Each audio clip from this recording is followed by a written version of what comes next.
Watch Who?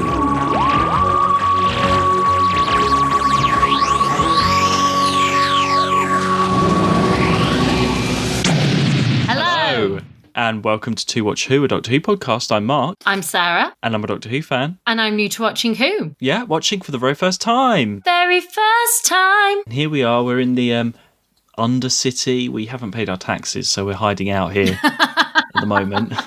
We're keeping it down on the down. I mean, what are you doing down here then? I don't know. I was going to say we're revolting, but that's not the term. What is the term? You know what I mean? There's a revolution happening. We're creating a revolution. Yeah, but not we're revolting. What do I mean? Causing a revolt. Yeah, we're causing a revolt. Let's go with that. It's been a couple of weeks since we recorded. I think we just need to get into it a minute. We should explain before we start. We were due to record this about a week ago, and because of one thing or another, mainly Paul Mark and his internet just not working, we are a week late. So if we'd have recorded a week ago, we'd have been fresh into this. But it's hang on a second. Are you explaining this to explain why you might not remember some of this story this week? Because as we started, I was like, Mark, I can't remember a thing. And then Mark went the tax one, and I went, oh yeah, okay. But I think there'll still be a few gaps. Whereas if it had been a week ago, I'd have been like, woo, fresh and fancy, you know? Try, but I've got a bit of an update though for you. When did we last record? Because I saw Edith on the big screen at the BFI, the Time Meddler. Oh, of course. Yeah. So that was amazing to see that story fully restored. Edith up there on the big screen, big close up, serving the mead. Did you cheer? Well, in myself, yes. I really wanted like, woo! But it's a really great scene on the big screen. Everybody, the reactions of everybody is great. The way that the Doctor is talking to her and stuff, got quite a few laughs and things. It was really good. And she is a complete... If anybody was in any doubt, I don't think they would be now after seeing her on the big screen. She stole the show. She completely stole that show. Just no whoops, though, yeah? So, no whoops, but it looked amazing. It really did. It was brilliant. So, and there was a quiz afterwards, right? Okay. And I think you would have done quite well in this because there was a picture quiz, and it was pictures of all the characters from Horror of Fang Rock, and you had to put them in order of when they got murdered. Oh. And in Robots of Death as well, all the characters, and you had to say which one was first and which one was last. I thought that was quite a good idea. Yeah, I like that. So that was really good fun. I don't think I've got any other updates actually at the moment. No, I don't think I do.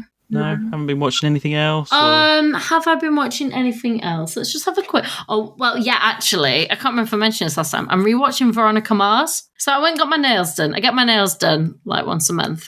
Shout out to Louise, who does an amazing job on my nails. Hi, girls.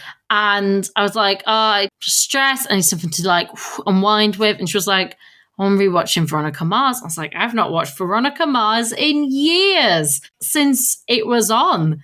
And it's on Prime. First of all, the number of stars in it, it's amazing. The number of like people that then are names, like you wouldn't believe. Like the second episode, Paris Hilton's in it. That made me laugh. Wow, what's it about? I have no idea what the concept is. She is a detective, like a teenage detective. So her dad was the sheriff in the town, and the year prior, her best friend was murdered. She was dating her best friend's brother, and they broke up. And she's now like, her dad was sheriff, and he was in charge, and he blamed the parents. And then it all fell through, and he got like removed as sheriff. They have a new sheriff in town who's like a bit rogue. He now runs a private detective business, and she does it on the side to like earn some money. So she does like things in the school or then like bigger things. But the big like overarching story of the first season was her trying to solve this mystery of who killed her best friend, Lily, who's Amanda. Oh my gosh, her name's gone. She was in Mean Girls, and she was in Les Mis and ABBA. Mamma Mia. Oh my gosh, Amanda Seyfried. Not Seyfried. Oh, okay. I think I know who you Oh mean. gosh, her full name's gone. But Amanda, yeah. So she was the Here's dead. what I found. Oh, okay. Thanks, Siri. Siri had an answer there. I think you'd like it. So there we go. Well, we better get into today's story, The Sunmakers. Yeah. I have no idea how to go from Veronica Mars to The Collector. Oh, can you hear that? It's The Gatherer! The Gatherer's coming! Quick! I was literally listening then for something. It's The Gatherer! Oh. Big sigh, big sigh. I was like, what? I was thinking you had a noise in the background. I was trying to like... It was The Gatherer! Yeah, sure. Okay, so Sunmakers. Now, I just have to say, my harshness on Invisible Enemy didn't go unnoticed. I think I was in the minority there. Truth. But it's again, I feel like this, we had Image of the Fendel last week, though, which was a bit of a step back to this sort of gothic, the horror-y type thing. And now we've gone back Invisible Enemy in a way. We've gone cheap and bright again. Yeah. Doesn't mean it's a bad story, and I am enjoying these more as I watch them. Not that I've watched them very much, but it is that kind of feel again for this one. And it's another fan favourite. People love this story. This. Mark's so unimpressed. I really did. I watched this really quick. Well, I don't think I've really watched this all the way through properly before. It's so weird because when I asked you about it, because I watched 1, 2, and I thought I had 3 and 4, but I actually had watched half of 3. And I just had to stop myself. I was like, no, save it, Sarah. So I just... Save yourself. So, Sorry.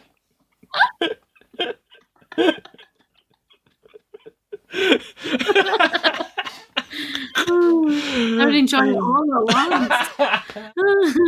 So yeah, I had to do that. Sorry. Then came back to it. I was like, oh, I'm halfway through 3. I'm sorry. Came back halfway through 3. I was like, whoa. I'm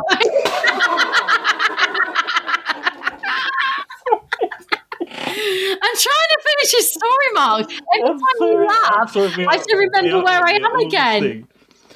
I'm sorry, we're all listening to when you watch this. Sorry. And then I'm sorry, did the other half of 3 and 4.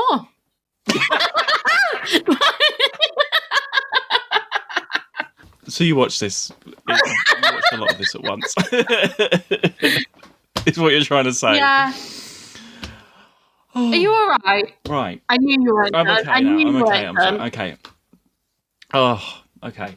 Well, yeah, I broke this up. I just watched one and had a break in between each episode because I was just trying to sort of take it all in and just understand it.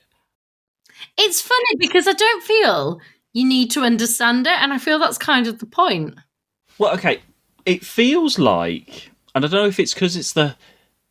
Okay, I'm going to stop complaining about the cheapness of the production and everything. Because actually, look, around this time, in the 70s, this whole season was affected when there was the recession around this time. So there were definite budget issues that they weren't expecting.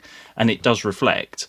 As you say. The story is, as I've said, but the story is actually quite good. But just starting in part 1, the way it opens out, it's very much like a theatre play. All of the sets you can imagine this as a play, as a set. That's what it looks like. It does look like a set. And there's the sort of woman up in the ceiling, in the wall, that he's getting his tax form or something like that. Yeah. Something's going on. And the way that's set up, in my head, I thought, oh, this looks like an opening of like 1984 or something. Yeah. A play like that. And actually, when I was listening to the commentary, they were talking, and I think it was inspired by the opening of the 1984. But it looks, I swear I've seen productions of 1984 that look exactly like this, that are done like this, with these featureless corridors and somebody's head poking out the wall saying citizen this and all that kind of stuff. Yeah. It's very much like that feel. And I think if you embrace that and you're like, okay, this is what it's like, and you watch it like a theatre play, then actually you can enjoy it a bit more, rather than, oh, why is this badly shot Doctor Who, badly lit Doctor Who. Actually, if you look at it in that way, I got more out of it when I sort of adjusted my view on things. I enjoyed the chat about the mahogany table. Yes, yeah, and it's... But little things like that, it gives it a sort of time and place in a way, as in... Because when we're not on Earth, we're supposed to be on this moon of Pluto or something like that. And them talking about, like, what do you call it? Mahogany or something. He gave it some weird name. I can't remember what it was now. It gives you a place in a way that they sort of know it, but it's very distant. It's not current. It's not of the time. It's in the future, and it's very distant that these things are... They're so old, they're not quite remembered. Yeah, and that whole scene between... It's Cordo is the guy that's been taxed, and then you've got the Gatherer guy. That whole conversation just builds that whole world for you, and you know exactly what's going on, and it is a bit of a farce in a way of talking about tax. It's very like...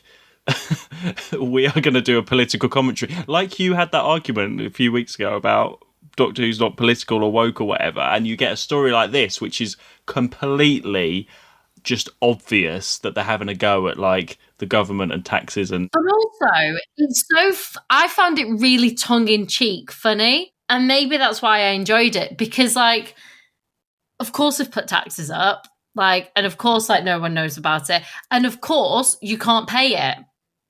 And like this guy's even doing extra shifts and he still can't pay it. All of it is... It's just this circle of just unachievable, and I just found it really... Maybe it's just like, I don't know, maybe it's because I'm a millennial, but like I just found it really like tongue-in-cheek of like, that's society, that's life, and they don't know anything else. That's just what they're taught to do. And even later on when like we meet the guy in charge, what was his name? Oh, the Collector. The Collector. When we meet the Collector, and he's like, 2 days off, no pay, or something like that. I don't know. I just found it it's just so funny. Like, it's just these rules that like don't affect people that they put out, but they affect people in all these people's lives and stuff. And because the people that do have the power were just so ridiculous and over the top. I mean, they were just caricature characters. Both of them in different ways were just these complete caricatures. And I loved that. I thought it was really good. I thought it was really funny. And like you say, I think if you take it as like what I'm watching is what this is, but I just didn't see it like that from the start. From the start, I just didn't get that. I just got this sense of like, it's not taking itself seriously. It's kind of taking the piss of itself and what it's trying to do in telling this story. Does that make sense? Yeah, but it's just the way it decides to do it, because I think it could be more Doctor Who-y and do it in a more sci-fi way, but it sort of doesn't in a way. It does it in more of this over-the-top theatrical way, and I don't know, it just depends on people's tastes on that, I suppose. The Doctor, K9 and Leela are in the TARDIS at the beginning playing chess. I still find some of those scenes a little bit odd and awkward. Yeah, agreed. It's a bit filler. I mean, they're not filler, but... Maybe it's weird because now that you've mentioned that tension, I can't not see that tension. Well, on the commentary on this, it's quite interesting that because Leela and the Doctor are separated quite a lot in this story, and Louise Jameson, who plays Leela, was saying that the writer of this one knew before that they weren't getting on particularly much and wrote them separately so they weren't on together as much for this particular one. I think they are actually getting on by now. They've had all of that issues, but by the time this script comes out, they are quite separate. They land on this roof. We've got a bit of location filming, and it's quite this is how the style of it really. You go from this sort of ridiculous stuff to then poor old Cordo is going to jump off the roof, because he can't pay his taxes, and you go from one extra but also, that's a bit much. So believable. It feels like it's so over the top, but a completely believable scenario. Don't jump, please! Don't jump! Magnificent view, isn't it? How high is this building? 1,000 meters. 1,000 meters. Why? Are we interrupting something? And I really like how Leela and the Doctor sort of talking down and jumping. And Leela's, the acting there is great, where she's like getting, and Cordo becomes sort of their sort of companion. He's great character. Yeah, he is. He's really played really well. He is, because, I mean, again, you see that in that character, and he goes from real extremes of, I guess, place. He goes from, like, I'm going to throw myself off this building because I'm at my lowest low, to, oh my gosh, we've got all the control, got all the power. Like, look at all the stuff we can do. It's really interesting. And he does it really well. I didn't find him annoying either. I really believed it as a character that, of course, when he's given all that power and freedom, and it could be seen as quite annoying, like, ugh, what's he doing? Like, that, but I just sort of went with it because of course he would. Like, yeah, I really liked it. They leave K9 behind in the TARDIS when they go out, and we follow Cordo sort of takes them down to the underground of the city because he can't pay the tax. He's got to sort of escape society now, so he's gone down to all the people that are where we are at the moment that haven't paid their taxes and stuff. Great, again, location stuff. So this is a disused or a part of the Camden Underground where it's all records and archives now. Oh. You can't access that. It's all like an ex sort of World War II underground thing that they filmed down there. Yeah. But it really adds to it because it's on film as well, and it just makes it look a bit better. And then we meet our sort of the gang of rebels and stuff. They're all a bit of a mixed bunch. I think Mandrill is the leader. He's like really, and that's all. They're all fairly, violent and not. They sort of hit the Doctor a lot and Leela and take them hostage, and they're not very friendly. So you already see all these different parts of the society all in episode 1, and you sort of gathering more of a picture. But it moves really quickly. I feel like the story sets up really well. So you start from like the top and they move really quickly down the steps. You meet all these different... I feel it just sets up very quickly the whole premise, which is people are taxed, the taxes are ridiculous, the system's ridiculous, and there's like... The levels don't even need to make any sense because the whole system makes no sense. Because you don't really find out what they're manufacturing or what they're actually working None of it even matters, really. That's kind of like, I feel that's all kind of the point of it. Like, it's just this ongoing thing. Well, the rebel people basically get the Doctor to forge a check. Yeah. Or take a credit card to the cash machine. So off they go. Meanwhile, K9 is on his way. Cliffhangers are a bit funny in this one. So the Doctor the gas comes out in the thing, whatever. Into part 2 then, we see the Collector, who is I thought you were going to say he's a Panto villain. He's really over the top. He is, but it works so well. But he wouldn't work in every story, though. No, of course not. But it works so well in this one because the whole thing is over the top. I mean, their whole society, their whole tax system doesn't make sense. Nothing about him. The whole thing is over the top. The guy at the mahogany table, his whole costume, that whole room's over the top. It just sort of fits into like the elite are the Panto, and the workers are just the normal people, just like left to, I don't know. I feel like I'm getting political with this, but like, yeah, okay, yeah, I don't know. He's not my favourite. I get it. I understand why, but he's just not my favourite. It's just a bit annoying. Is the chair the same as Davros's fuck you chair? Davros? Do I mean Davros? No, yeah, Davros. No, it's not the same chair. Oh, but I did wonder if you'd used the same chair but changed the back of it so it didn't say fuck you. Well, then you get the Doctor in the correction centre. He's sent off. And this is where the Doctor and Leela are separated. So Leela has to stay as sort of a hostage.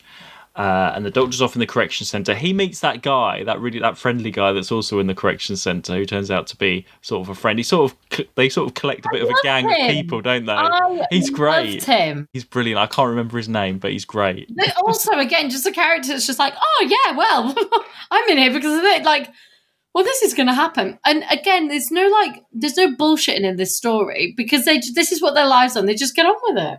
They just crack on with it. Meanwhile, Leela and Mandrill have a bit of a fight. So what do you think of Leela in this story? Because she's fighting. She's like, I'm gonna cut you. She got her knife again still. She has a bit of a gang. And by the end of sort of part 2, I know I'm skipping ahead here, she's got a gang and she gets 2 cliffhangers here. She gets that car going towards her, and then the next episode she gets the sacrifice bit. I mean, she hasn't really had that. She hasn't had the whole female companion tied to her thing, but she gets that in this as well. Yes, she has. I'd say she has. She gets a lot to do, and I quite like Leela and her gang going around, and she's loving it. A revolution and people to fight. Leela is absolutely loving it, and she has K9 with her as well. Yeah. So, what are you thinking about sort of Leela and K9 in this? I really enjoyed that. And also, I am skipping ahead. I like that there was suddenly a purpose to K9. There was something that they as people couldn't do, but K9 could. Which was? When they were trying to get her out of the chamber, the steamer. Okay. Yeah. So are you liking K9? Are you happy that he's aboard and he's taking part in the story now? And I was worried it'd be a bit like invasive, like that would be, but he's not. He's just sort of there enough that it's of use and benefit and elements of a story that is useful without being like the overriding thing. Does that make sense? They sort of call him in, don't they? He's sort of around and they're like, K9, come and do this. kind of I thing. quite like it. But he can also be a gun as well. So it sort of helps. Do you think of him as a companion, as a regular, or is he still a bit of a novelty? He's a novelty. I don't think of him as a companion at all. But also because he's a robot, which is... He'll still be a companion. I know, no, you're completely right. I just don't. But you are completely right. And I'm sure a lot of people will be like, Sarah, of course he's a companion. It's only his sort of first proper story, really. In terms of all the set and everything and the location, that corridor where they have the car going down towards Leela and that massive long white corridor on location. Do you remember that? It's like the car. A massive white corridor. I'm trying to remember the car. Because Leela gets in it and drives it, and they have the guards in it, and they're like zoom past them and they're shooting and stuff. I don't remember. And oh my god, there's a massive, endless, long white corridor. I remember the endless long white corridors. I just don't remember the car. Oh, I do remember the car. I do remember the car coming towards. Yeah, I remember it now. That's quite good. And K9's blasting the guards, and that's where Leela gets hit. Then when the Doctor and Leela sort of keep missing each other, so then the Doctor goes back down, and then Mandrill and that, they all beat him up and stuff. I think it's still quite violent. It's still funny how, even though we've got this sort of comedic Panto elements, the violence is actually still there. Because the people that are real, the real people are real. I think that's what I like about it. It's kind of like, very loosely here, very sort of like in Les Mis, the characters that are like the real people, like, you know, the real like work, trying to do revolution, all that, they're very real. And then you've got like the people that own the pub and are like over the top caricatures, funny sort of things. And I other ends of the spectrum, but you know, that sort of idea. Yeah, I suppose so. Yeah. Any kind of revolution could be like Les Mis, I suppose. In a way, it's all very Les Mis, isn't it? Yes. I mean, the story, we're not really going through the story very well here, so I'll just pick out various bits. There's a bit of back and forth around sort of 2 and 3. And then suddenly they all decide to work together, like Mandrill and that. After Mandrill being really like beating up the Doctor, being horrible to Leela, I don't know what happened, but in one scene, they're like, okay, we're all working together now. The doctor says something that challenges, I can't remember what it was. It's been almost 2 weeks since I watched it now, but he says something that challenges it and it gets him thinking. And then he said, like, well, if we could do this, and he was like, well, I was on that level. And they were like, what? He's like, yeah, I was like a second level one, and that started that. And then he was on board.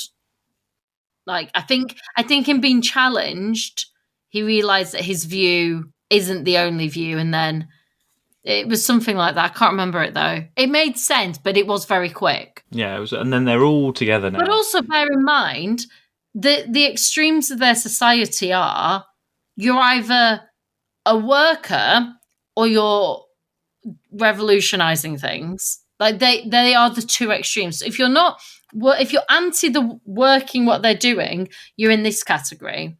And I guess and that's all that there is. So I guess anything that comes in to challenge this or that, you know, then I think that doesn't happen, because why would it? All they live for is work. Like, they only exist in this society to work, and then you die. If you don't work, you're therefore against it. Very, yeah. You can take all sorts out of this story. I think it's a great story. I genuinely, Mark, I really enjoyed this. Wow.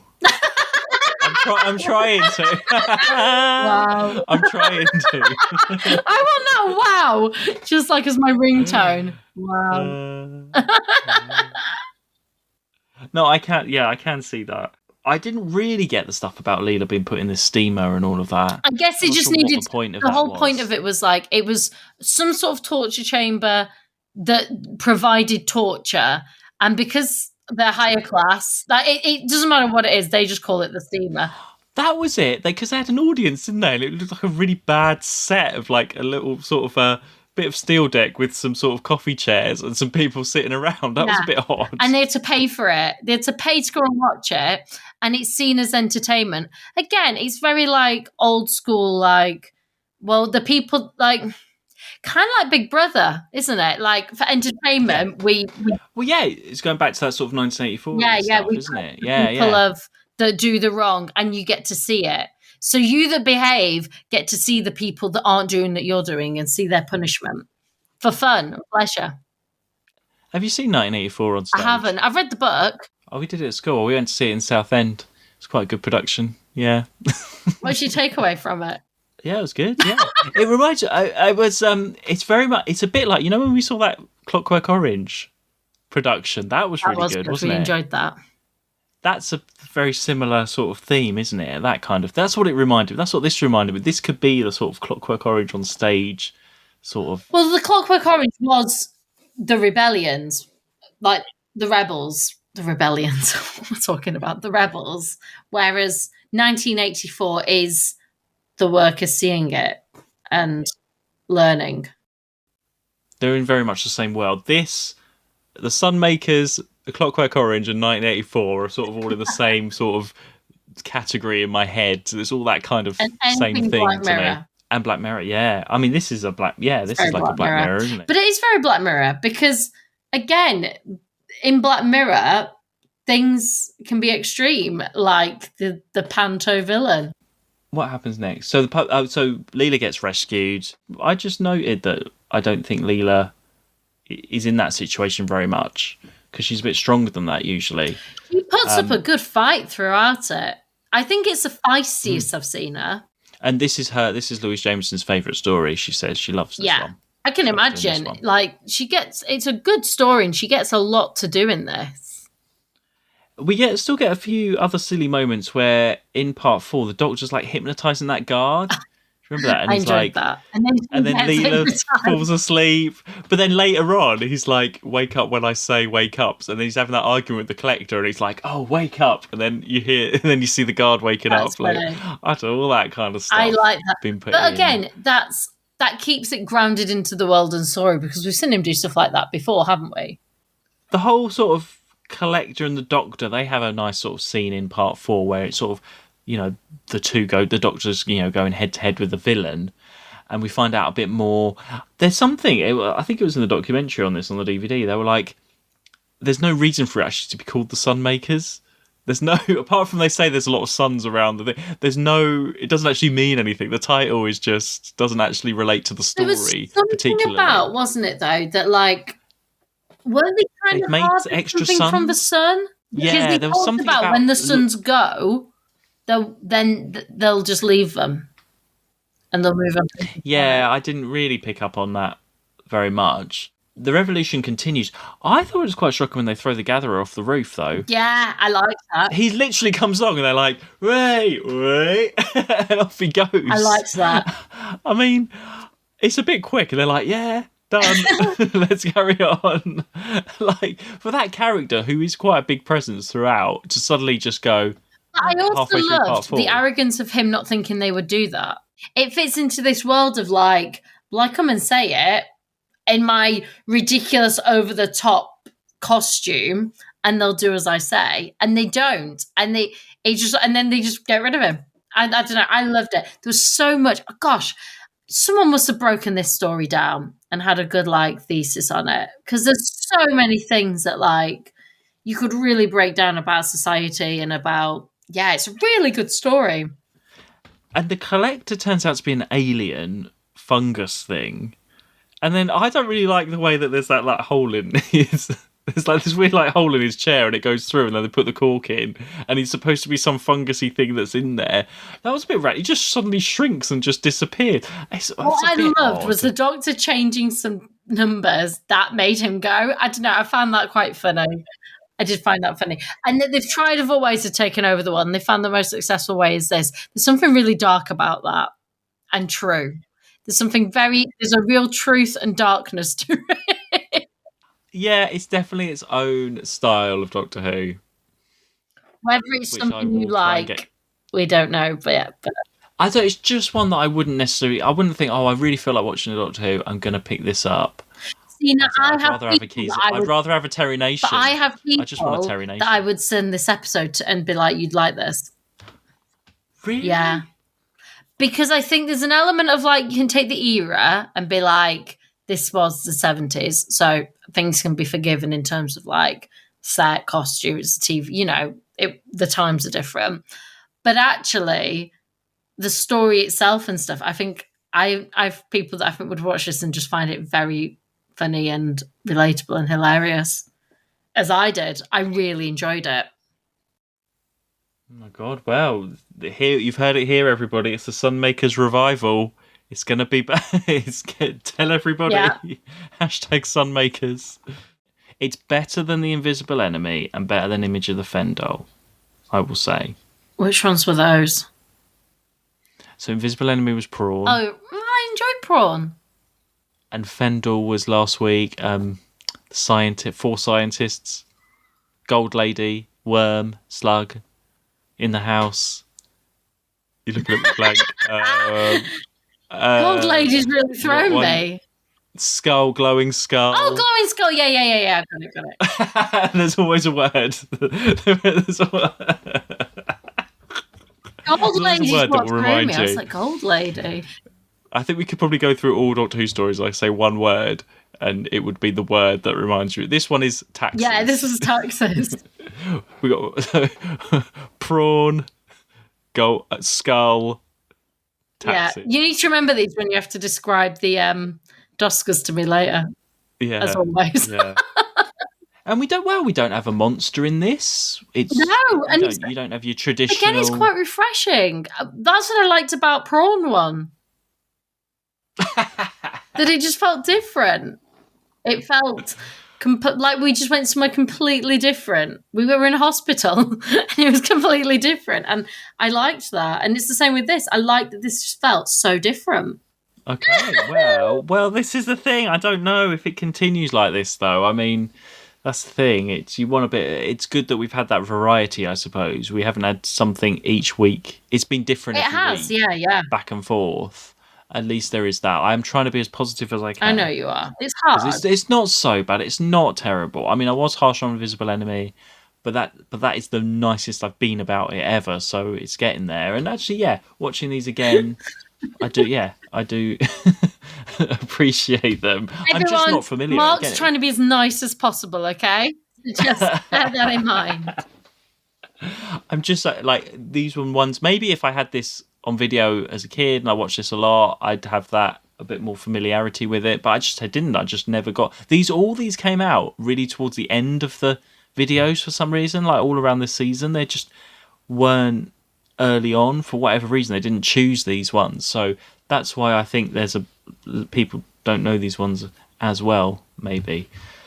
But we've sort of gone all over the place, but I don't really know. I mean, you liked it. It's difficult when you really, really like it, because otherwise it's just me complaining about it. But sometimes we've said that. Sometimes the good ones are the harder ones to talk about. Yeah. You're still enjoying Leela, though? I am. Yeah. I really enjoy Leela. And the Doctor and K9, and they're a good team. And did we end up with we didn't really end up with a comedy at the end of this one, did we? They all just got in the TARDIS and off they went. I don't think we had a silly moment. Oh no, that was it. Didn't the chess thing get knocked over? Yeah, they had he did the whole thing with the TARDIS. It did make me laugh. Because he was losing. That did make me laugh, Mark. Sorry. I'm sure loads of people love this. Loads of people Yeah, love this. So. I'm sure they do. The next story Right, go on. is 4 parts. Yeah. And it's called Underworld. Right. And the money really does run out in this one. In what sense? In like You it haven't actually seen does run out, anything. or? And actually, this is where they really are hit by budget problems. This one is a tough one, but this one always comes out very, very low in the fan opinions. Okay. So see what you think. I actually started watching it the other day because I haven't really watched it very much, and I'm really trying to like see the positives and stuff. But we will see next week. See what you think next week. So Underworld, it's called. Lovely. Oh, that's about it. I think that is it. Yeah. So where can people find us, Mark? Oh, okay. Well, if you want to let us know what you think about the Sunmakers, you can find us on Twitter and Instagram at 2watchwho, or you can support us on buymeacoffee.com/2watchwho. And we will see you next week. Tune in, everyone, for Underworld. You all know what I mean. Okay. Bye. Bye. 2watchwho.